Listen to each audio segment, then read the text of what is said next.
చూడగానే కొంచెం మొహమాట పడ్డట్టుగా నాకు అనిపిస్తోంది. లేలే, ఆయన అసలు ఎవరిని చూడకుండా ఆయన డాన్స్ ఆయన వేసేసి. ఏ విషయంలో మీకు గొడవలు అవుతాయి? టవల్ ఆర్పెట్రు. ఈ టవల్ అనేటువంటి యూనివర్సల్ ప్రాబ్లం కి ఒకటే ఒక సొల్యూషన్ ఉంది. ఇంకో టవల్ కొనుక్కోవాలండి. టవల్ లేకుండా చేయడం, టవల్ లేకుండా చేయడం. మీ ప్రాబ్లం అదేనా? ఏం చెప్పినా చేస్తా చేస్తా చేస్తా, ఆ చేసేలోపు నేనే పోయి మళ్ళా చేసుకుంటా. మీకు సంగతి తెలుసా, ఇప్పుడు కూడా ఆయన అదే ఫీలింగ్ లో ఉన్నాడు. చిలకది లేడీస్, గోరింక జెంట్స్. The uncles. వాళ్ళ అంకుల్స్ అయితే నువ్వు మాత్రమే. ఏ రకంగానన్నా మేము ముగ్గురం ఆంటీలా ఉన్నావా? ఖచ్చితంగా ఉన్నారు. మీరు చెప్పేటువంటి ఆన్సర్స్ మా దగ్గర ఉండేటువంటి ఆన్సర్స్ తో మ్యాచ్ అయినట్టయితే మీకు డబ్బులు వస్తాయి. అలాతోనే స్టార్ట్ చేయాలి. మాతో ననే వరకు అలా ఇంకా లేట్ అవుతారు. ఎట్లాగో లేట్ కదా. ఓకే, ఎవరిద్దరు ఇక్కడికి వస్తారు, ఒకళ్ళు అక్కడ ఉండాలి. కానీ వీళ్ళు చెప్పిన దాంట్లో ఎంతో కొంత నిజం ఉందని నాకు అనిపిస్తుంది. వాళ్ళు పోడియం దగ్గర నుంచి ఇక్కడికి కూడా. కూరగాయల మార్కెట్ అనగానే మనకి గుర్తుకొచ్చేవి ఏమిటి? కూరగాయలు. ఏంటి బాబా అన్న? ఇంకోసారి అన్న? కూరగాయలు. అడ్డంగా కోసి ఉప్పు కారం పెట్టాలి.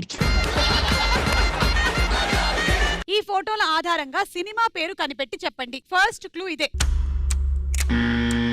ఏంటి ఆన్సర్ ఏంటి? చెప్పండి చెప్పండి. శివుడు తాండవం చేస్తున్నాడు. తాండవం తాండవం. చంద్రశేఖర్ గారు, తాండవంలో హీరో ఎవరండి? అంటే అది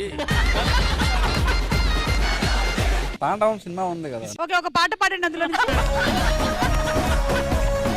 సెకండ్ క్లూ. కలేజా. కలేజా. మీరు ఆయన్ని నిరుత్సాహపరచకండి. ఫస్ట్ ఆఫ్ ఆల్ ఈయన బజర్ నొక్కారు, నా చేత ఆన్సర్ చెప్పించారు. ముందుగా వాళ్ళు ఒకళ్ళకొకళ్ళ ముద్దు పేర్లు ఏంటో చెప్పుకుంటారనమాట. అమ్మ కీర్తి, హనీ. హనీ.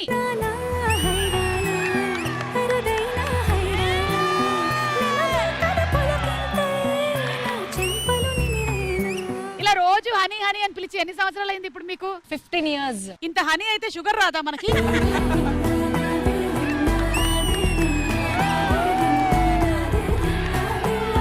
ఇప్పుడు చంద్రశేఖర్ గారు అనుకుంటున్నారు ఇవన్నీ నేను చేయాల్సి వస్తుందా అని. Okay, ready. Pose number 1.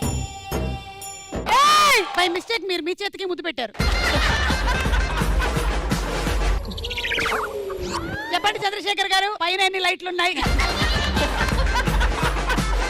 అబ్బాయిలు ఎలాంటి చోట ఎక్కువగా టైం పాస్ చేస్తారు? బాత్రూమ్. 2 గంటలు మా ఆయన, 2 గంటలు మా ఆయన. మీరేమనుకుంటున్నారు, ఇది రైటా రాంగా? రాంగు. రాంగు. ఆయన రాంగే అంటాడు బాత్రూమ్ కాబట్టి. నీ మీద అలిగేషన్స్ వస్తే వాటిని ఎలా ఎదుర్కొంటావు? కొంచెం సీరియస్ గానే చెప్దాం అనుకుంటున్నాను నేను. వాడు బతకడానికి లేనిపోని అలిగేషన్స్ వేస్తున్నారు. నేను హైదరాబాద్ లోనే ఉంటాను.